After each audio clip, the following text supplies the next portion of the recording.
the 50-year mortgage. So it's all the buzz here in the real estate world. And I'm curious to what you all think about it. The majority of the professionals seem to be coming out with the negative point of view, saying it's going to increase the interest rates. You've got 50 years, and it's only going to decrease the monthly mortgage payment by $200-300 a month. Most people are saying this is a terrible idea. After listening to both sides, and I get both sides, and I understand the negatives, but I personally work with first-time homebuyers. In fact, this year, my goal set was to work and get 12 first-time homebuyers into homes in 2025. It's getting harder to get people into homes these days.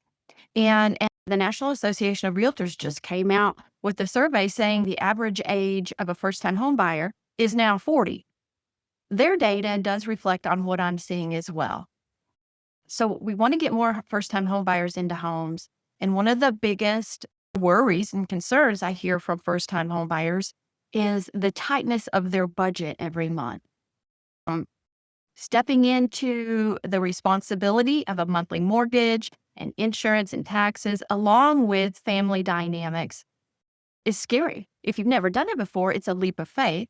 And let's say $200 or $300 a month may not mean much to you all out there in the world, but to these first-time home buyers, it's everything. You can do a lot with $200 or $300 a month. That's coats for the children in the winter season. It's several new pairs of shoes. It's 4 or 5 bags of pinto beans for a week's worth of meals.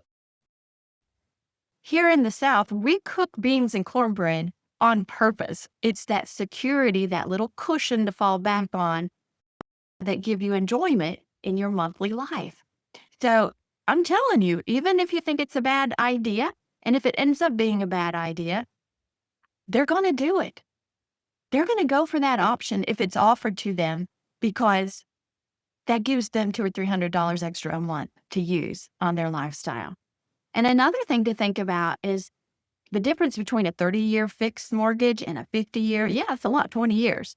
But let's face it, very few people actually stay in that home and that same loan product for more than 8, 9, 10, 12 years. They're probably not going to keep those mortgages anyway, but it's a way for them to get into a home, be a homeowner. And I'm telling you what, you all poo-poo it all you want. And by the way, it hasn't even passed yet. There's hurdles to get through, but they're going to go for it. This extra cash isn't about luxury. It's about retaining their sense of security and sanity when we're in a world with money being tight. I want to know what you think about the 50-year fixed rate mortgage.